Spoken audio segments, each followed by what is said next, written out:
ሱራፌልን በጠርሙስ ከሰረቀችው በኋላ ሱራፌል የሞተ መስሏት ደንግጣ ሳሚን አምቡላንስ እንዲጠራ ሞባይሉ እንዲያቀብላት ስትነግረው ነበር።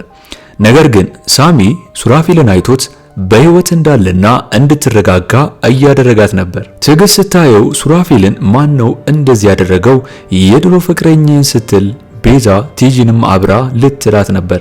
ነገር ግን ቲጂ ሱራፌል ቤዛ እንደመታችሁ ዳግም ለምስክርነት እዚህ ቤት እንድመጣ ነግራቸዋለች ማለት ነው። ቲጂ ቤዛን ለመጣል ስለሆነ ፍላጎቷ ለሷ ይህ ምርጥ ዘዴ ሆኖላታል ማለት ነው። ምክንያቱም ቲጂ በቤዛ ላይ ስለምትቀናባት እንግዲህ እሷን ለመግደል ነው አላሟ። አልተሳካላትም እንጂ እስከዛሬ ድረስ ማለት ነው። አሁን ላይ ሉላ ለአክስቷ የሆነ ሰው እንደተከታተላትና ቤዛን ትመስለኛለች እያለች ነው ስትላት አክስትየው ደንግጣለች ማለት ነው። ስለዚህ አክስትየው ዘርፌ የሆነ የምታውቀው ሚስጥር ያለ ይመስለኛል። ምክንያቱም ሉላ ይህን ነገር ለሷ ስትላት አትደነግጥም ነበር ማለት ነው። በሌላ በኩል ደግሞ ቲጂ እዛ ቤት ያየችውን ነገር በሙሉ ቪዲዮ በመቅረጽ ሲደባደቡ የነበሩትን በሙሉ እንግዲህ ለዶክተሩ ሄዳ ነግሯለች ማለት ነው። ስለዚህ ቪዲዮን ለማሳየት ገንዘብ እንዲሰጣት እየተደራደረችበት ነው፣ የቤዛን ቪዲዮ ይዛ ማለት ነው። ዶክተሩም እንግዲህ ይህንን ነገር ከሰማና ካየ በኋላ የምትፈልገውን ገንዘብ እንደሚሰጣት ቪዲዮንም አጥብቆ እንደሚፈልገው ነግሯታል። ቲጂ አሁን ላይ ምንም ብር ስለሌላት ይህንን ፋይል እና ቪዲዮ ስለያዘች በሚገርም ብር እንግዲህ ልትሸጥላት ወይም ደግሞ ልትደራደርበት ነው ማለት ነው። ሳሚ ለቤዛ ሲል እጁን ለፖሊስ ሰጥቷል። ነገር ግን ሳሚ አሁን ላይ ያሳሰበው ነገር የቲጂ ጉዳይ ፋይሉን ይዛ ቤዛ ላይ እንደምትደራደርበት ነግራታለች። ቲጂ አሁን ላይ የዋዛ አይደለችም። ምክንያቱም የሉላ አክስት ጋር በመሄድ በደካማዋ ጎን በመግባት የምትወደውን አረቄ ይዛላት በመሄድ ስለ ሉላና ቤዛ ልታጣራ ነው ማለት ነው።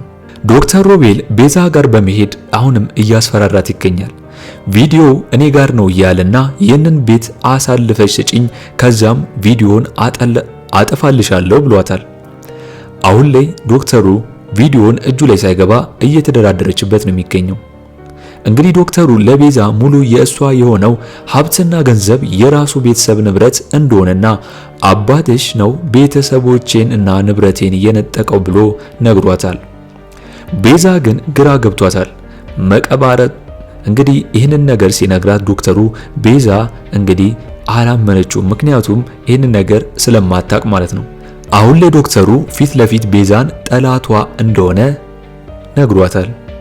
ስለዚህ ቤዛ የሆነ ነገር እስካልሆነች ድረስና ሀብት ንብረቱን ለዶክተሩ እስካልሰጠች ድረስ ዶክተሩ እንቅልፍ እንደማይተኛ ነግሯታል ማለት ነው። ስለዚህ አሁን ላይ ቤዛ በጣም በዙሪያዋ ጠላቶች ስላሉ መጠንቀቅ አለባት ብዬ ነው ማስበው። አሁን ላይ ቤዛ በጣም ነው የምታሳዝነው። ምክንያቱም ሁሉም ከርቷት የሚያዝንላት እንኳን የለም። አሁን ላይ የሉላ አክስት ቤዛና ሉላ አንድ እንዳልሆኑ ነግራታለች። እንግዲህ ዋሽታት ይሆን ቲጂን አይታወቅም። ቲጂ የሉላን አክስት ዘርፌን ቤዛ ከዚህ በፊት መንታት እንዳላት እንደነገረቻት ስትጠይቃት እንግዲህ ዘርፌ ከመልክ መመሳሰል ውጪ ምንም ሚስጥር የለም እህት የላትም ብላ ዋሽታታለች ማለት ነው። አሁን ላይ ቲጂ ዘርፌን በማናገር ሉላ ልትጠቀምባት እንደሆነና ሀብት ንብረቱን እሷ እንድትይዝ የጨዋታው ዋናው አካል ወይም ደግሞ አዛዥ ራሷ ቲጂ እንደሆነች ለዘርፌ ነግራታለች ማለት ነው። እንግዲህ ዘርፌና ሉላ አሁን ላይ ያሉበት ሁኔታ በጣም ከባድ ነው። ምክንያቱም በጣም የጨረጨሰ ቤት ውስጥና እንግዲህ ደከም ያለ ቤት ውስጥ እንዳሉ ይታወቃል። ስለዚህ አሁን ቲጂ በዚህ ደካማ ጎኗ በመግባት ወደ ሀብት ማማ የጄሽ ልወጣ ነው በማለት ዘርፌን እንግዲህ በመዋሸት ሉላን ቤዛ አድርጋ ልታመጣት ነው ማለት ነው። አሁን ላይ ቲጂ ቤዛ እንደጠፋችና ባሏ እንደጎዳትና እንደተጫወተባት በህይወት የለችም በማለት አጉላዛኝ በመምሰል ለዘርፌ እየተናገረች ነው። እናም ሉላን ሳያት ቤዛን የምትመስለኝ ለዛ ነው እያለች እያለቀሰች ለዘርፌ ትነግራታለች። ነገር ግን ዘርፌ ቲጂ የምትላትን ነገር ብትሰማም ያመነቻት አይመስለኝም። ሳሚ ለቤዛ ሲል አሁን ላይ ታስሯል። ሳሚ ስለሚወዳት መስዋዕት ከፍሎላታል። ሱራፌልም ኮማ ውስጥ ነው እንዳለ አሁን የሚገኘው። ቤዛ ለሳሚ ቲጂ ቪዲዮ እንደቀረጸች እና ዶክተሩ በዛ እያስፈራራት እንደሆነ ነግሯለች ማለት ነው።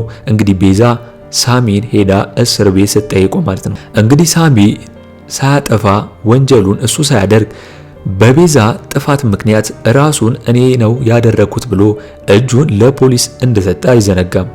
ነገር ግን አሁን ቤዛ ውጭ ላይ ብቻዋን መሆኗ ሳሚ አሳስቦታል ማለት ነው።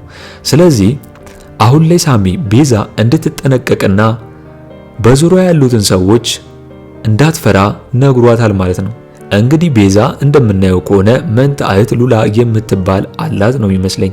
ስለዚህ አሁን ሳሚ ቤዛ ላይ እንግዲህ ካቃተው ወይ ካልሆነ መንታ እህቷን ሉላን ያግቡና ይገላገለው ብዬ ነው ማስበው። ወይ ደግሞ እንግዲህ ቤዛ ያኔውኑ እጇ ላይ በቀረው ጠርሙስ ቲጂን መታት ቢሆን ኖሮ የተደበቀው ነገር ሁሉም የተደበቀ ሚስጥር ሆኖ አብሯቸው ይቀበር ነበር ብዬ አስባለሁ። ምክንያቱም አሁን ላይ ቲጂ ያንን ነገር ቀርጻ ባቴር ኖሮ እንደገና ለቤዛ ይሄ ሁሉ ነገር አይደራርባትም ብዬ ነው ማስበው። አሁን ላይ ዘርፌ ሉላ የቤዛ እህት አይደለችም ብላ ነው ለቲጂ እየነገረቻት ያለችው። እንደኔ ግን ድሮ ዘርፌ ነርስ በነበረችበት ሰዓት ስትወለድ ሉላ ሞታለች ብላ ዋሽታ ሉላን የሰረቀች ይመስለኛል። እስኪ እናንተስ በዚህ ጉዳይ እስቲ ሐሳብ አስተያየታችሁን ኮሜንት ላይ አስቀምጡልኝ። አሁን ዶክተሩ የቤዛን ቤተሰብ ዕዳ ነው ለመበቀል እሷን የሚፈልገው ማለት ነው። ምክንያቱም እንግዲህ ዶክተሩ እንዳለው በግፍና በበደል የተጠራቀመ ንብረትና ሀብት ነው ቤዛ የያዘችው። ስለዚህ ዶክተሩም የቤተሰቡን ሀብትና ንብረት ቤዛ ስለያዘች የሷን በሙሉ ለመንጠቅና ሕይወቷንም ለመንጠቅ እንግዲህ እንቅልፍ እንደማይተኛ ነግሯታል ማለት ነው። ነገር ግን ቤዛ አሁን ላይ ታሳዝናለች። ምክንያቱም ቤዛ አሁን ላይ ምንም የምታውቀው ነገር የለም። የቤተሰቦቿ ነገር ነው የአባት ዕዳ እንደሚባለው እሷ ላይ የተከመረው ማለት ነው። በዚህ በኩል ደግሞ ሱራፌል አሁንም ቢሆን መሞት የለበትም። ምክንያቱም የደበቀው እውነት ይኖራል ብዬ ነው ማስበው። የቤዛ አባት አሁንም ቢሆን ለዶክተሩ ብቻ ጠላት ሳይሆን የቤዛ ቤተሰቦች የሱራፌልም ጠላት ይሆናሉ ብዬ ነው ማስበው።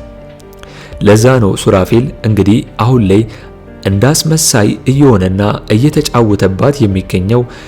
የሷ ቤተሰቦች የሱራፌልም ቤተሰቦች የሆነ ነገር ካደረጉና የንብረቱ ላይ ካላቸው እንግዲህ ቤዛን በዚህ መልኩ ቀርቧት ሱራፌል ሊበቀላት አስቦ ነበር ማለት ነው።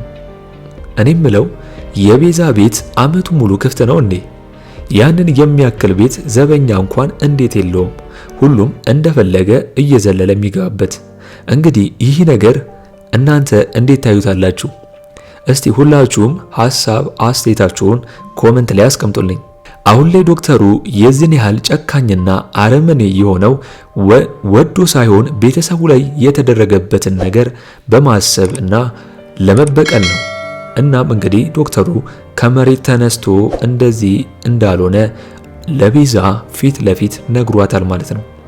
አሁን ላይ ቤዛ ድራማ እያጓጓና ልብ አንጠልጣይ እየሆነ መጥቷል። አሁን ላይ ቲጂ ቪዲዮን እጇ ላይ ስላለ ቤዛን እያስፈራራቻት ነው የምትገኘው። ምክንያቱም ቤዛ ሱራፌልን በጠርሙስ ስትለው ቪዲዮ ቀርጻ ስለነበር እሱ ቪዲዮ እንግዲህ ዶክተሩ ጋር አለ ብላ ብታስብም ቤዛ ነገር ግን ቲጂ እቤቷ ድረስ በመሄድ ቤዛ ጋር ቪዲዮ እጇ ላይ እንዳለና ለዶክተሩም እንዳልሰጠችው ይሄ ቪዲዮ ግን ለፖሊስ ከምሰጥ እንግዲህ ለምን አንደራደርም ብላ መታለች ማለት ነው። እንግዲህ ቲጂ አሁንም የክፋት ጥጉን እያሳየቻት ይገኛል ቤዛ ላይ።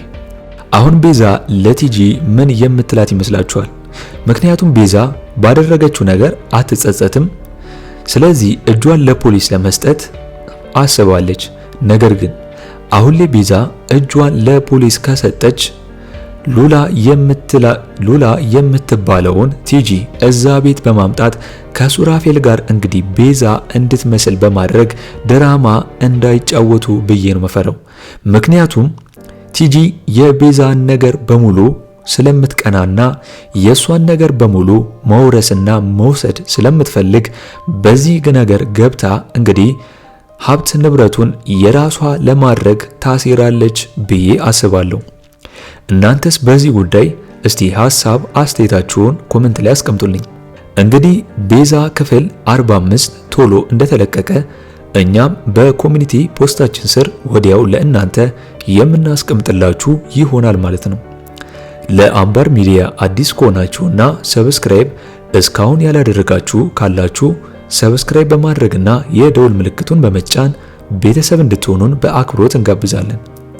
በቀጣይ ክፍል እስከምንገናኝ ድረስ ሰናይ ቆይታ ይሁንላችሁ። ቻው ቻው።